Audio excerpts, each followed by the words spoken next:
Hello, everyone. I am Brian Trautschold, co-founder and COO at Ambition. I'm joined today by Austin Hitchcock, Director of Account Development at Highspot.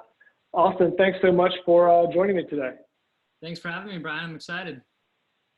Yeah, unfortunately, we're talking earlier. There's not great weather in the world, but looks okay where you are. Looks very sharp. If folks are not familiar, Highspot's an amazing tool for sales organizations, a leader in the sales enablement space.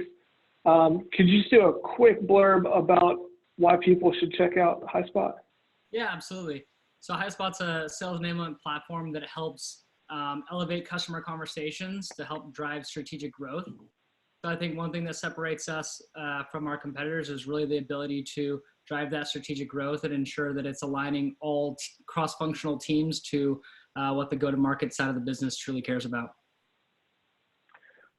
I think it's incredibly impactful right now. And that's why I'm excited we get to talk today because, you know, I've been looking for people like yourself who are not only experts because of the company that they're a part of and the customers you serve, but also because you are dealing with these things day to day in this new reality as we're, you know, many of us forced to work from home or remotely, maybe different than we were working just a few months ago.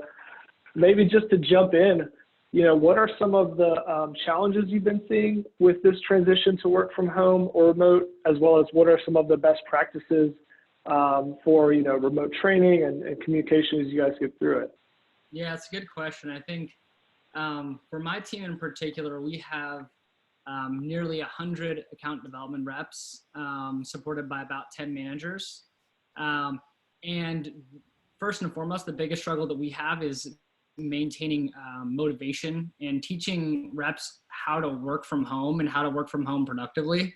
A lot of the individuals on our team are straight out of college. They're in their first ever selling role, and the environment that they might be in today isn't perfectly ideal for working from home. And so a lot of that is just, you know, empowering the managers to be able to have those conversations, to be empathetic, to start off discussions around, hey, are you comfortable? Is everything going on at home okay with work? And what can I do to help you be productive? So just starting out meetings like that, really bringing the human element into it has been really effective. Another piece would be focusing on how to drive engagement in other ways. You know, it seems to me that now with everything virtual, there's probably 20 to 30% more meetings on everyone's calendar. And so It's really causing a need for being more delicate with time and to be using those meetings effectively. So coming to meetings with agendas are really important, but what my managers are also doing is building a socializing component into those agendas. So if they have a team meeting, it's starting off the meeting, if it's an hour long, starting off the first 10 minutes with just conversations around what hobbies are they getting into and what is everyone doing at home, and just kind of get that social aspect, that water cooler conversation out of the way early on. Yeah, this may date me, but everyone in my circle is watching either the Jordan documentary or Tiger King. So it's kind of the same two things just every week. A lot of things to talk about. Yeah, we don't have much going on other than this pandemic. You mentioned the pretty young workforce, or maybe call it more young. You know, are you having challenges, or are you focused on how to keep those people accountable while also, I'm sure, like training people in real time, trying to adapt them in real time? Yeah, I think a couple of things are coming up that come top of mind for me.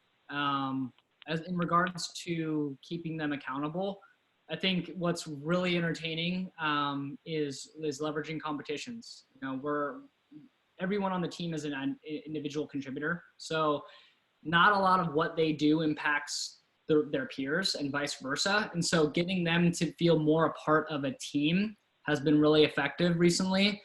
We've been running contests, dialogue competitions, and things of that nature that are team-based. So just recently, we actually took a playoff of March Madness, but we called it April Anarchy, and we set teams against each other.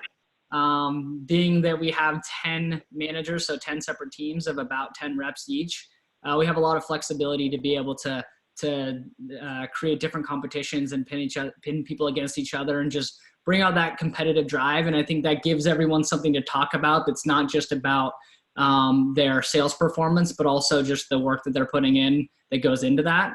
And getting people to be kind of team players and focus on what everyone else is doing too. It just drives more organic conversations outside of just, are you hitting your quotas or are you not?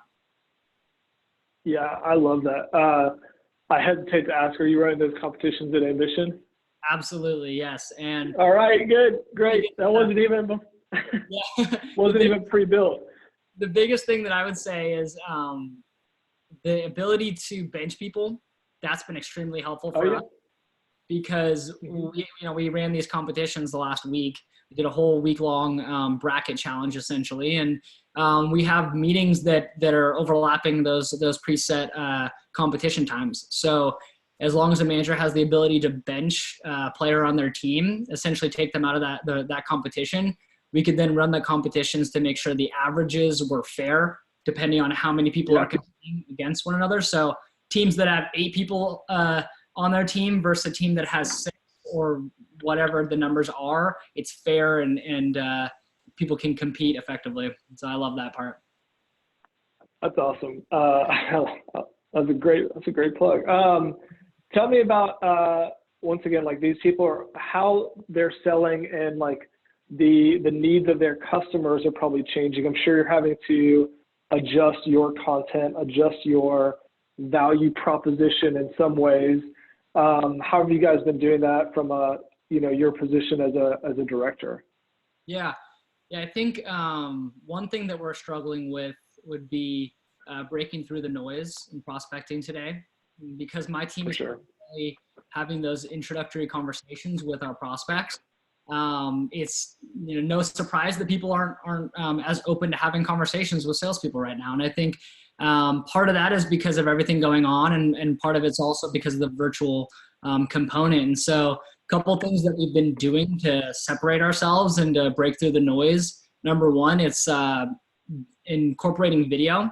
So we've had reps record themselves with personalized messages and sending them through our Highspot platform. And that allows them to be able to see is the rep or is the prospect opening that email that I sent them, and are they engaging with the content that I provided alongside that email.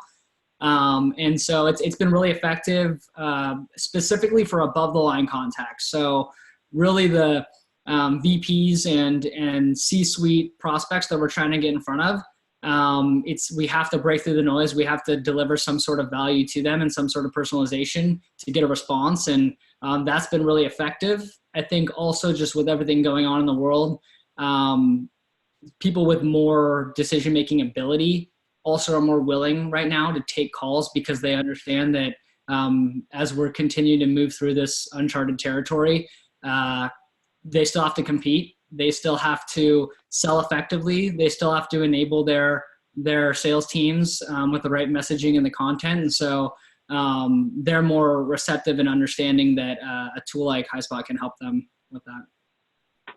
Those are both good points. I've seen a few of these video messages. It's funny you say that because I've seen a couple over the last, I would say 2 or 3 weeks, and like it is very impactful. I'm on the other end of it, but like it just feels more personalized when I get this email, I open a video, and it's like, hey Brian, I'm so and so, and it's like, oh, it's like this is actually for me. Like someone actually did this. That's clever. The other thing that you mentioned that I want to just tap on really quick is the folks who have decision-making ability. And we've seen this internally. I wonder if you can back it up. It seems like people, if you do connect, are willing to spend more time talking to, a sales development person or a business development person. I have some theories. I'm curious if you've seen anything that you think that SDRs or sales development managers could utilize. Yeah, I think first and foremost, they have to be providing value in that message. And we have a lot of success prospecting on LinkedIn specifically. And I think it's because these above the line contacts, people who have decision making ability, are wanting to learn more about what other companies are doing that are making them successful. And so if we can take the approach that is educating others on how to leverage sales enablement, not just from a technology standpoint, but really from a thought leadership standpoint, what are some practices that your company based on your industry can leverage to make your sellers effective, whether it has anything to do with the technology that we're providing or not. At least it's helpful practice that they can put into place. That's been really successful. It's leading with that. It's educating them on what other people in their industries are doing, and then how it's making them effective sellers, especially right now with everything going virtual. It sounds so simple, but I really do think this whole concept of like right now, everyone is looking out into the ecosystem and thinking like, what are they doing? What's this company doing? They seem to be doing okay. And they want to hear exactly what it sounds like your reps are providing there. That's great. Maybe the last question to wrap up with, I've met Robert in the past. I've met a few other folks from your team.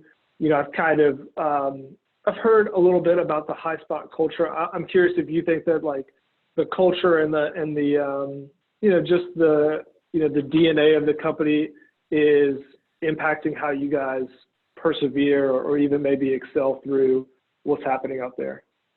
Yeah, I definitely think it does. I think the biggest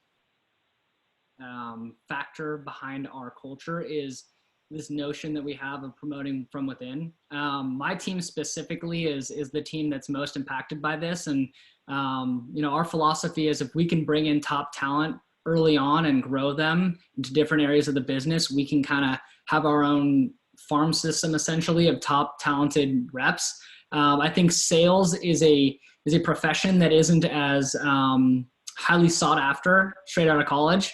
And I think being someone who is really involved with programs when I was in college in regards to sales, plugging into those, educating students on how sales is evolving is really, really effective for us. And then being able to tout the fact that we're able to promote not only into a closing style role like account executive, but because our function does not report up into sales or marketing, our reps get a lot of cross-functional visibility into different roles within the organization. And so we've had success promoting into account management, as services executive, leadership roles like the role that I'm in, and enablement among many others. And so being able to attract top talent and not only promote them into a sales role, but also potentially other roles across the organization, give us the ability to get diverse individuals with diverse ways of thinking. And I think that kind of goes to show how our reps are a little bit more creative and they're able to find success in ways that make them successful, not necessarily just do what the top performing rep does. And I think that's something that we've been able to hold on to as we've scaled recently. I love it. That's great. Well, awesome. This has been awesome. I really appreciate you joining. Best of luck out there. It seems like you guys continue to really keep running, which is great. And I appreciate you joining. Yeah, I appreciate it, Brian. Thanks for having me. And looking forward to connecting more on how Ambition's helping our team. It's been an awesome couple months so far. That's awesome, man. Where can folks find you if they want to track you down? LinkedIn or other places? Works perfectly. Connect with me, please. Awesome. Great. Thank you, Austin. Alrighty. Thanks, Brian. Take care.